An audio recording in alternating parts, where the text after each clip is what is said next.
Assalamualaikum warahmatullahi wabarakatuh. Berjumpa lagi dengan saya Handi Susanto, LPSE Provinsi Banten.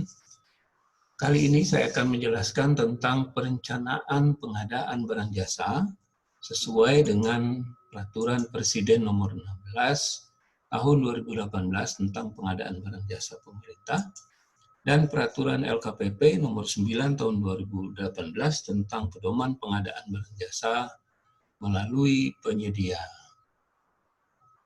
Sebelum masuk ke perencanaan pengadaan barang jasa, kita samakan persepsi terlebih dahulu tentang definisi pengadaan barang jasa atau PBJ.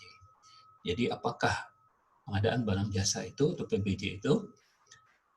Definisi tentang pengadaan barang jasa adalah satu kegiatan pengadaan barang atau jasa oleh kementerian, lembaga, atau perangkat daerah, atau disingkat dengan KLPD, yang dibiayai oleh APBN atau APBD yang prosesnya sejak identifikasi kebutuhan sampai dengan serah terima hasil pekerjaan.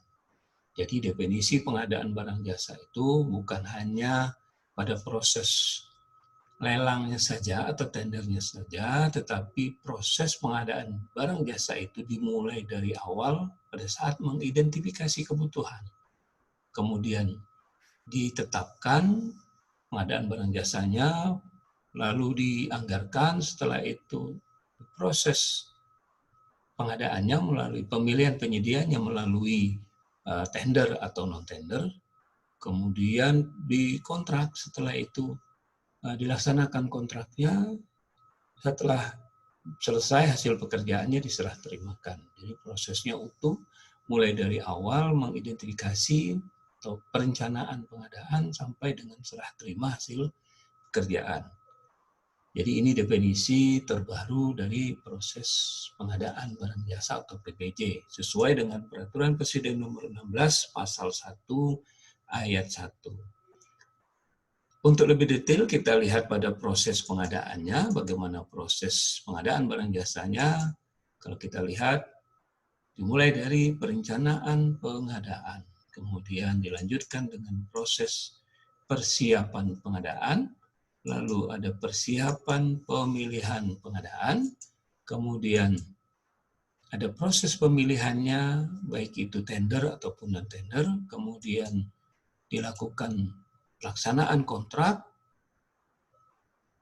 Setelah selesai dilaksanakan, hasil pekerjaannya akan diserah terimakan. Jadi inilah yang disebut dengan pengadaan barang jasa, di mana prosesnya dimulai dari perencanaan pengadaan, yaitu dimulai pada saat mengidentifikasi kebutuhan, kemudian kita lakukan persiapan pengadaan dan persiapan pemilihan, lalu dilakukan proses pemilihan, baik itu tender atau lelang, maupun proses non-tender. Kemudian dilaksanakan kontrak, setelah itu diserah terimakan hasil pekerjaan. Inilah yang disebut dengan proses pengadaan, mulai dari identifikasi sampai dengan serah terima pekerjaan. Lalu bagaimana proses detailnya? Kali ini saya akan menjelaskan hanya proses detail di perencanaan pengadaan. Jadi kita lihat proses detail di perencanaan pengadaan. Apa saja rinciannya? Yang pertama, mengidentifikasi kebutuhan pengadaan barang jasa. Jadi kita mengidentifikasi apa kebutuhan pengadaan barang jasa untuk tahun berikutnya. Apa yang kita butuhkan untuk mempercepat proses pelaksanaan pembangunan di daerah atau di pusat, maka kita identifikasi apa kebutuhan-kebutuhan. Misalnya kita membutuhkan untuk meningkatkan percepatan proses pembangunan, proses pekerjaan di kantor, kita membutuhkan komputer atau printer misalnya. Maka kita identifikasi kebutuhannya, apa saja yang kita butuhkan, berapa banyak, speknya bagaimana. Lalu setelah itu kita tetapkan sebagai pengadaan barang jasa. Jadi kita tetapkan dari hasil identifikasi tadi, kita tetapkan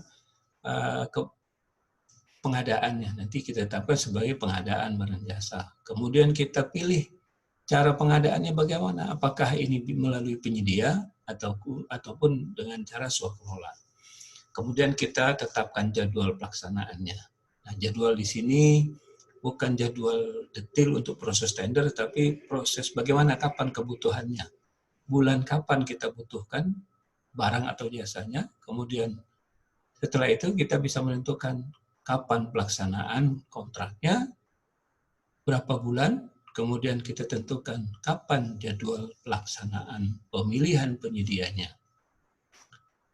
Setelah itu kita menyusun spesifikasi teknis untuk barang, konstruksi, dan jasa lainnya, dan kita susun kerangka acuan kerja untuk pekerjaan jasa konsultansi. Jadi di sini harus dibedakan bahwa untuk pengadaan barang, konstruksi, dan jasa lainnya, kita menyusun spesifikasi teknis, bukan menyusun kerangka acuan kerja.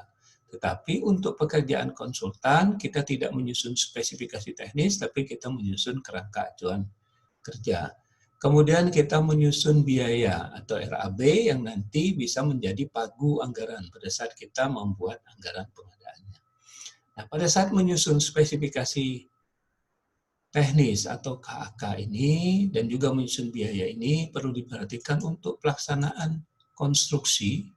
Pekerjaan konstruksi harus ada DED-nya terlebih dahulu. Jadi berdasarkan Detail Engineering Design atau DED pada pekerjaan konstruksi. Khusus untuk pekerjaan konstruksi, jadi penyusunan spesifikasi atau spesifikasi teknis dan penyusunan biaya atau RAB ini harus berdasarkan kepada Detail Engineering Design atau DED. Ini sesuai dengan Peraturan Menteri PUPR nomor 14 tahun 2020. Untuk mengidentifikasi kebutuhan, penetapan, cara pengadaan, jadwal, dan penyusunan spek dan biaya, serta penganggaran pengadaan ini, atau disebut dengan perencanaan pengadaan, ini disusun oleh PPK, pejabat pembuat komitmen. Jadi pelakunya di dalam proses perencanaan pengadaan ini adalah pejabat pembuat komitmen atau PPK yang menyusun, kemudian setelah disusun disampaikan kepada PA-KPA, pengguna anggaran atau kuasa pengguna anggaran untuk ditetapkan. Setelah ditetapkan, maka bisa langsung kita umumkan pada sistem SIRUP atau Sistem Informasi Rencana Umum Pengadaan. Data perencanaan pengadaan ini diinput oleh PPK, kemudian diumumkan oleh PA-KPA. Nah, proses perencanaan pengadaan barang jasa ini sesuai dengan Peraturan Presiden Nomor 16 Tahun 2018 Pasal 18. Jadi, ini adalah proses detail daripada perencanaan pengadaan barang jasa, dan nanti akan kita lanjutkan dengan proses persiapan pengadaan barang jasa seperti ini. Jadi kali ini kita hanya menjelaskan perencanaan pengadaan barang jasa yang terdiri dari identifikasi kebutuhan, penetapan barang jasa, menentukan cara pengadaan, kemudian menentukan jadwal pelaksanaan, menyusun spesifikasi teknis atau KAK, kemudian menyusun biaya atau RAB, lalu kita membuat anggaran pengadaan. Ini semua merupakan proses perencanaan pengadaan. Oke, saya rasa cukup untuk penjelasan tentang proses detail di perencanaan pengadaan. Pada video berikutnya kita akan menjelaskan tentang persiapan pengadaan, persiapan pemilihan, proses pemilihan, pelaksanaan kontrak, dan serah terima. Jadi ini merupakan proses awal pada perencanaan barang jasa pemerintah. Terima kasih atas perhatiannya. Jangan lupa subscribe agar dapat mengikuti info pengadaan lainnya pada channel Handi Salam. Sekali lagi kami ucapkan terima kasih, mudah-mudahan bermanfaat. Assalamualaikum warahmatullahi wabarakatuh.